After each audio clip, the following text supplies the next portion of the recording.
Halo selamat pagi saudara, salam Nusantara. Selama 30 menit ke depan kami sajikan berbagai informasi dari tanah air dalam Jurnal Nusantara bersama saya Glenny Soktania, hanya di Kompas TV, independen, terpercaya.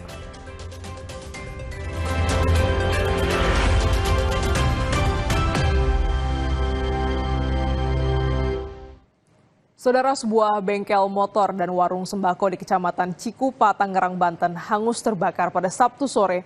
Satu orang tewas akibat terjebak. Api dengan cepat melahap bangunan bengkel sepeda motor dan warung sembako di Kecamatan Cikupa, Kabupaten Tangerang, Banten. Seorang remaja perempuan berusia 19 tahun tewas akibat terjebak di dalam kamar mandi bengkel sepeda motor yang terbakar. 2 unit pemadam kebakaran diterjunkan ke lokasi untuk menjinakkan api.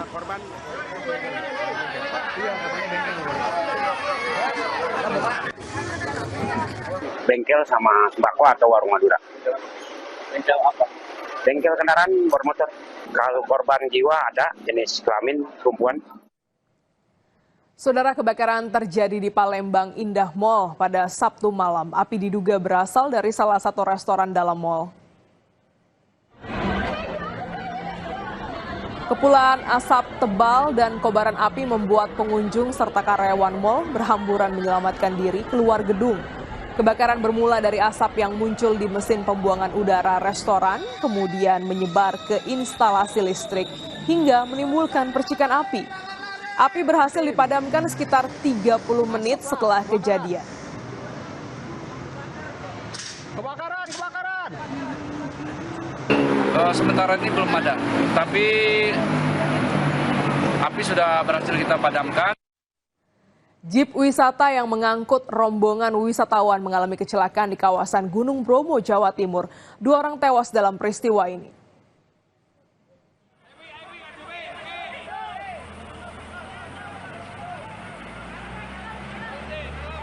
Jeep wisata yang mengalami remblong menghantam tebing di jalur letter S Bromo di sekitar Desa Wonokitri, Kecamatan Tosari, Kabupaten Pasuruan, Jawa Timur. Kecelakaan bermula saat Jeep yang berangkat dari Tumpang Malang menuju Penanjakan Bromo. Sebelum kecelakaan, rombongan sempat mengalami insiden saat menanjak menuju spot sunrise. Jeep menahan kendaraan di depannya yang mundur, namun rem Jeep korban diduga bermasalah sehingga ikut mundur. Saat melintasi turunan letter S, rem diduga blong. Sopir berusaha menghindari sepeda motor di depan dengan membanting setir ke kanan.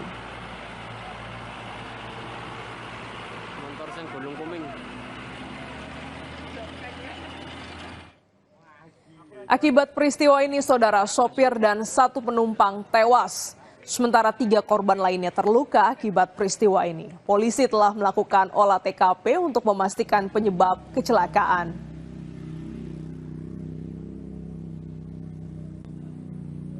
Turun tajam berbentuk es, disimpulkan sementara mengalami remblong. Akhirnya kendaraan mengarah ke kanan menabrak tebing dan sempat terguling. Kemudian untuk akibat kejadian, 2 orang mengalami MD di tempat, kemudian 3 orang mengalami luka ringan. Libur panjang akhir pekan lalu lintas di Simpang Gadok mengarah ke Puncak Bogor pada Sabtu malam padat.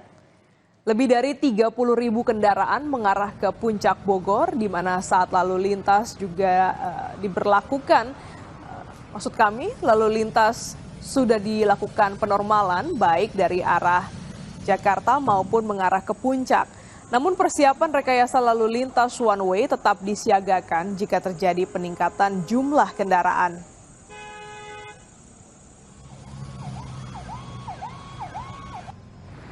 Sementara itu, kondisi arus lalu lintas tol Cikampek Sabtu malam ramai lancar. Kendaraan didominasi wisatawan yang menuju Bandung maupun ke arah Jawa Tengah. Mengantisipasi terjadinya kemacetan akibat lonjakan kendaraan, secara rutin polisi melakukan patroli di sepanjang jalan tol Jakarta Cikampek.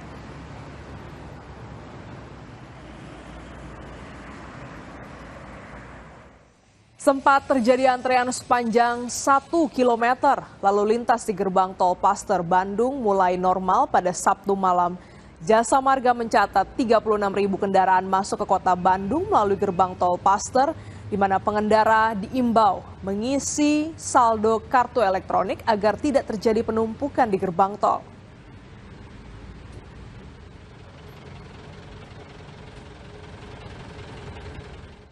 Saudara, seperti apa program pembangunan jembatan perintis Garuda oleh Kodam 13 Merdeka di Sulawesi Utara? Sesaat lagi kami hadirkan ulasannya bersama Pangdam 13 Merdeka. Jurnal Nusantara segera kembali.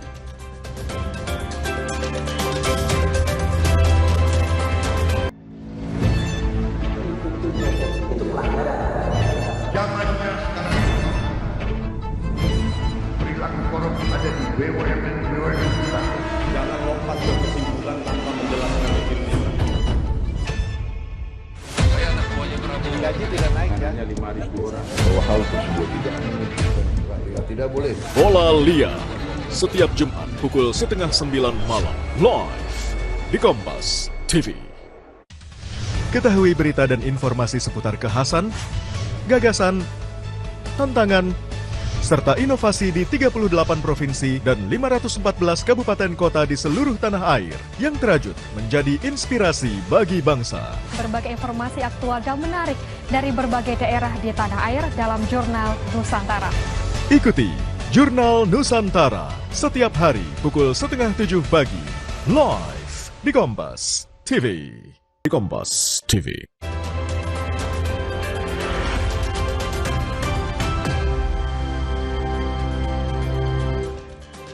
Saudara, TNI Angkatan Darat menggenjot pembangunan jembatan Garuda di seluruh provinsi di Indonesia dengan target utama menghadirkan infrastruktur penopang ekonomi masyarakat, khususnya warga desa. Di wilayah Kodam 13 Merdeka yang meliputi Provinsi Sulawesi Utara dan Gorontalo, TNI Angkatan Darat akan membangun sebanyak 54 unit jembatan Garuda. Kodam 13 Merdeka terus menggenjot pembangunan jembatan Garuda di dua provinsi yakni Sulawesi Utara dan Gorontalo. Ditargetkan pembangunan 54 jembatan ini akan dikerjakan secara bertahap sepanjang tahun 2026 dengan wilayah prioritas mencakup wilayah 3T serta wilayah dengan kondisi geografis tertentu. Pangdam 13 Merdeka Maijen TNI Mirsa Agus bilang, 54 jembatan ini meliputi pembangunan 18 jembatan Armco, 22 jembatan perintis atau jembatan gantung, dan sisanya 14 jembatan beton. Hingga akhir Mei 2026, pembangunan jembatan yang tersebar di sejumlah kabupaten dan kota se-Sulawesi Utara dan Gorontalo terus digenjot lewat kolaborasi prajurit TNI di masing-masing kodim setempat bersama warga dan pemerintah kota kabupaten. 54 titik, di mana dari 54 itu terdiri dari 18 rencana pembangunan jembatan Armco, kemudian ada 22 titik jembatan perintis Garuda atau jembatan gantung, dan 14 jembatan beton. Untuk prioritas kami pikir memang daerah-daerah terpencil. Seperti kemarin kami lihat di Wori itu salah satunya di seberang itu merupakan perkebunan kelapa. Kemudian di pemukiman masyarakat jembatannya sangat mengkhawatirkan, sudah tua sekali sehingga perlu diganti jembatan gantungnya ini. Kodam 13 Merdeka juga terus melakukan pengawasan dan evaluasi melalui Korem 131 Santiago di Sulawesi Utara dan Korem 133 Nani Wartabone di Gorontalo. Salah satu warga desa Talawan Banti Kabupaten Minahasa Utara, Diana Kunondo, mengaku bersyukur pembangunan jembatan gantung oleh TNI AD telah memulihkan akses warga setelah jembatan di desanya rusak pasca diterjang banjir beberapa waktu yang lalu. Sudah dibangun jembatan ini, bersyukur kepada Tuhan Yang Maha Esa dan juga kepada TNI yang sudah membangun jembatan untuk kami beraktivitas dari kampung ke kebun untuk bekerja. Sebelumnya waktu belum ada jembatan, Ibu lewat mana? Kalau belum ada jembatan, pakai rakit. Oh, pakai rakit ya. Jadi kalau lagi air tinggi, nggak bisa lewat. Pembangunan jembatan oleh Kodam 13 Merdeka diharapkan bisa membuka konektivitas di wilayah yang selama ini terbatas dan terkendala kondisi geografis, serta dapat meningkatkan perekonomian masyarakat setempat. Yenemi Kesingal, Swingli Manderes, Kompas TV Manado, Sulawesi Utara. Seperti apa program pembangunan jembatan perintis Garuda oleh Kodam 13 Merdeka di wilayah Sulawesi Utara? Kita hadirkan pembahasannya bersama Pangdam 13 Merdeka, Maijen TNI Mirza Agus. Selamat pagi, Pak Mirza. Boleh dijelaskan nih apa yang menjadi latar belakang untuk pembangunan jembatan-jembatan untuk wilayah Kodam 13 Merdeka? Selamat pagi, terima kasih. Pagi ini saya dari Tondano menyampaikan beberapa hal terkait pembangunan jembatan yang dilakukan di wilayah Kodam 13 Merdeka, yaitu Gorontalo dan Kabupaten Provinsi Sulawesi Utara. Betul Mbak, hari ini kami sampaikan bahwa jembatan tersebut dari 15 unit sudah selesai, di antaranya 14 unit itu jembatan beton dan 1 unit jembatan perintis gantung. Adapun program ini merupakan tindak lanjut dari perintah Bapak Presiden Prabowo Subianto. Melalui Bapak Kasat, kami diperintahkan untuk menyelesaikan 54 unit jembatan tersebut. Demikian Mbak, secara singkat. Baik, sudah ada 15 jembatan yang terbangun. Ada namanya juga unik Pak, Jembatan Perintis Garuda. Apa makna khusus di balik penamaan ini? Baik Mbak, kita sebut jembatan Perintis Garuda. Perintis karena memang ini jembatan yang menghubungkan sebagai kondisi awal konektivitas antara satu wilayah dengan wilayah yang lain di daerah-daerah yang sangat terpencil. Kemudian kenapa kami sebut jembatan Garuda? Kita ketahui bersama bahwa Garuda merupakan simbol negara, simbol kekuatan dan simbol dari persatuan. Ini penamaan langsung dari beliau sehingga kami samakan seluruh Indonesia namanya jembatan Perintis Garuda maupun jembatan Garuda. Saya pikir ini suatu nama yang bagus sekali, di mana memberikan kekuatan bagi masyarakat, memberikan rasa aman bagi masyarakat dengan terbangunnya jembatan tersebut. Dan yang terpenting adalah kehadiran negara di daerah-daerah terpencil atau 3T tersebut. Demikian Mbak.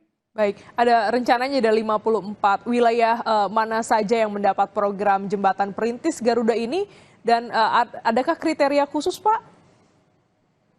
11 kodim semuanya ada sasaran, jadi kriteria khususnya terutama yang 3T. Kami awal bulan lalu meresmikan di Desa Boha, di Nikel, kemudian minggu lalu kami juga meresmikan di daerah Gorontalo, Kabupaten Gorontalo, dan baru minggu kemarin kami resmikan juga di daerah Wori. 3 daerah ini merupakan daerah-daerah yang cukup terpencil, di mana hasil bumi harus melintas cukup jauh apabila tidak dibangun jembatan, ataupun harus melewati sungai yang kebetulan misalnya pas airnya naik, sangat sulit untuk masyarakat menyeberang. Jadi keamanan masyarakat menjadi utama, kesejahteraan masyarakat menjadi utama, konektivitas antar wilayah juga menjadi utama. Saya pikir demikian, Pak. Ya, bagaimana tanggapan warga Pak atas terbangunnya sejumlah jembatan di wilayah mereka? Alhamdulillah sangat positif sekali dan mengharapkan titik-titik lain yang misalnya masih ada mereka untuk segera dibangun juga. Kami sangat berterima kasih kepada Gubernur Provinsi Sulawesi Utara maupun Gorontalo yang mensupport masing-masing pemerintah kabupaten kotanya, sehingga dalam berkoordinasi kami bisa berjalan dengan baik. Demikian, Mbak. Ya, target pengerjaannya berapa bulan Pak untuk keseluruhan jembatan, 54 jembatan ini? Kapan kira-kira akan selesai semua? Untuk yang jembatan gantung, kami perkirakan Juni sudah selesai semuanya. Kemudian untuk jembatan AMCO, kami baru dapat laporan untuk materialnya baru kemarin datang di Gorontalo. Kemudian untuk jembatan beton, 14 unit sudah selesai semuanya. Karena memang dari segi material untuk jembatan beton lebih mudah kita dapatkan di wilayah. Untuk 2 jembatan yang tersebut, kami perlu mendatangkan dari luar wilayah. Tapi insya Allah Juni dan sebelum Agustus sudah selesai semuanya. Baik, bulan Juni diharapkan bisa rampung seluruh pembangunan jembatan, ada total 54. Tadi Bapak bilang ada dukungan juga dari pemerintah provinsi begitu ya, dari Sulawesi Utara dan juga Gorontalo. Sejauh mana dukungan pemerintah? Bagaimana dengan anggarannya Pak? Apakah ini full anggaran dari TNI? Ya, kami dibantu dari Bapak Presiden Prabowo Subianto melalui Bapak Kasat Jenderal Maruli Simanjuntak. Bantuan dari pemerintah daerah berupa penyiapan lahan, kemudian koordinasi, kolaborasi khususnya dengan Kementerian PU ataupun Dinas PU yang ada di kabupaten kota dalam rangka menyiapkan secara teknis.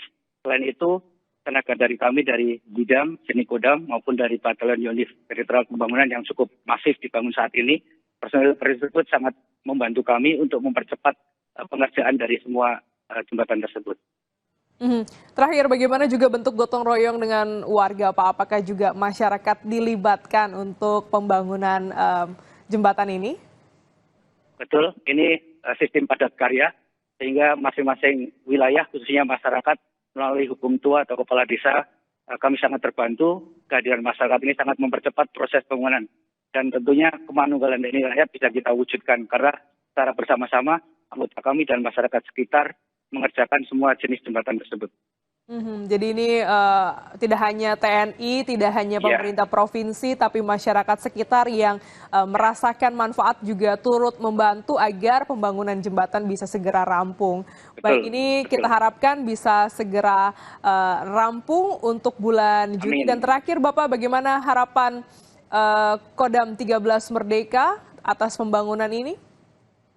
Harapan kami apabila nanti semuanya sudah jadi, termasuk yang sudah jadi tersebut 15 dirawat dengan baik oleh masyarakat, sehingga bisa terpakai dalam jangka waktu yang cukup lama, termasuk jenis-jenis kendaraan dan lain sebagainya yang sesuai spesifikasi jembatan tersebut sama-sama kita pelihara. Dan kami kemarin juga komunikasi dengan Bapak Bupati yang Gorontalo, Kabupaten Gorontalo maupun Sangihe dan Minahasa Utara, sudah kami sampaikan, mereka semuanya hadir, sehingga kolaborasi persamaan kita ini dapat terwujud untuk masa-masa yang akan datang. Demikian, Mbak. Baik, terima kasih Pangdam 13 Merdeka Maijen TNI Mirza Agus telah bergabung di Jurnal Nusantara pagi hari ini. Sehat selalu, Bapak. Terima kasih, Mbak. Saudara, tetaplah bersama kami. Usai jeda, kami hadirkan informasi terkait persiapan Waisak dari wilayah Magelang. Tetaplah bersama kami.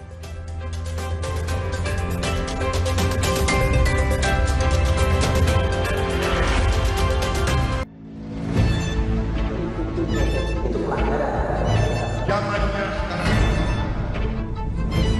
perilaku korup ada di BUMN kita. Jangan lompat ke kesimpulan tanpa menjelaskan detailnya.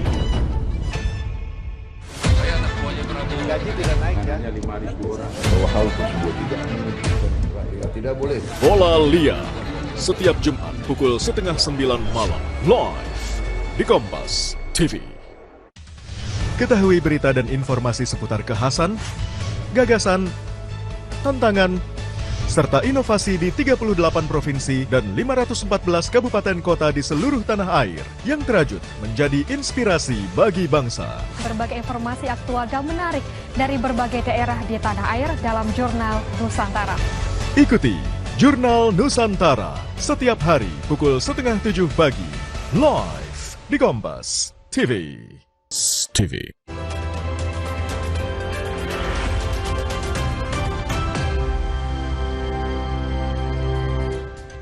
Menyambut Tri Suci Waisak, pelataran Candi Mendut terlihat didatangi oleh umat Buddha yang bersembahyang dan mempersiapkan perlengkapan ibadah. Sabtu malam, umat Buddha berdatangan untuk beribadah serta menyiapkan perlengkapan seperti lilin, dupa, dan persembahan buah untuk perayaan Waisak pada hari Minggu ini. Prosesi lanjutan pensakralan air Dharma Waisak yang diambil dari Umbul Jumprit Temanggung, Jawa Tengah pada Sabtu sore dilakukan untuk selanjutnya air Dharma dan api keabadian dibawa dalam kirap pada Minggu pagi menuju Candi Borobudur.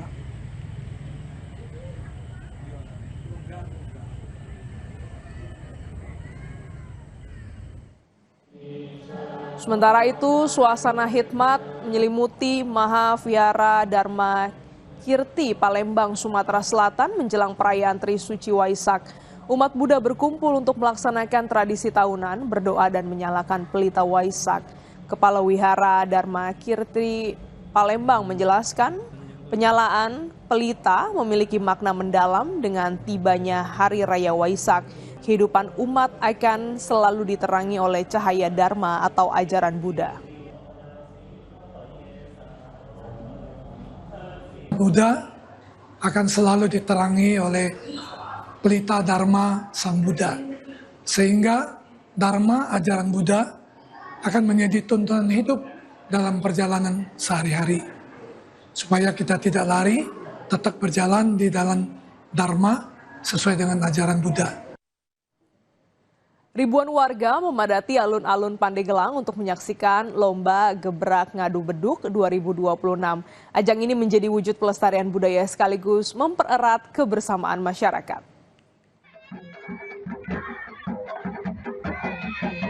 Sebanyak 20 kampung tampil dalam lomba gebrak ngadu beduk di alun-alun Pandeglang, Banten. Tabu beduk dipadukan dengan tarian dan busana khas daerah. Juga dipadukan tata panggung berornamen bambu, jerami, padi yang mencerminkan kearifan lokal. Tema acara tahun ini Tang Ting Tung Dong, warna bunyi dalam jerami. Ini menggambarkan harmoni, gotong royong untuk mempererat silaturahmi serta melestarikan budaya lokal setempat. Perasaan saya mengikuti kegiatan ini, saya sangat bangga karena saya membawakan kampung saya sendiri. Harapan saya mengikuti kegiatan ini, semoga kampung ini menjadi juara, semoga menjadi apapun yang akan didapatkan, kita semua pasti bakal bangga. Ketua Asosiasi Seniman Beduk Pandeglang menyebut, beduk bukan hanya alat musik, namun merupakan identitas budaya yang terus dijaga secara turun-temurun. Kita punya slogan Lambate Ratahayu di Kabupaten Lereng-lereng Gunung Karang bahwa kita gotong royong, kemudian kebersamaan antar warga itu yang menjadikan poin yang pertama. Yang kedua adalah promosi daerah, bahwa Pandeglang dengan ada eventnya Gebrak Ngadu Beduk ini akan menjadikan promosi daerah, baik dari sektor pariwisata, ekonomi kreatif dan lain sebagainya. Salah satu peserta mengaku bangga dapat berpartisipasi dalam kegiatan yang menjaga kelangsungan budaya daerah khas dari Pandeglang. Yuda Dwi Taruna, Kompas TV Pandeglang, Banten.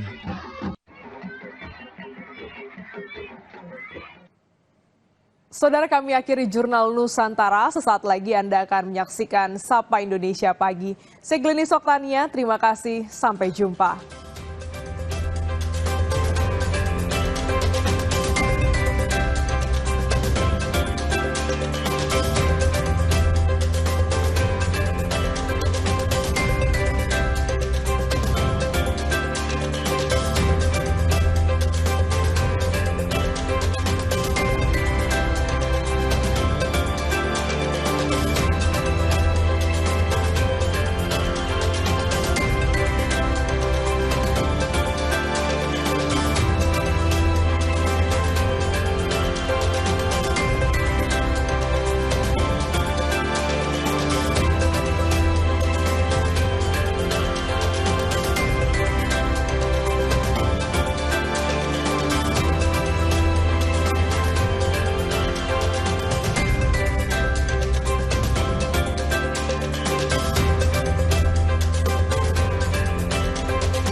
Transportasi umum menjadi nadi pergerakan kota Jakarta.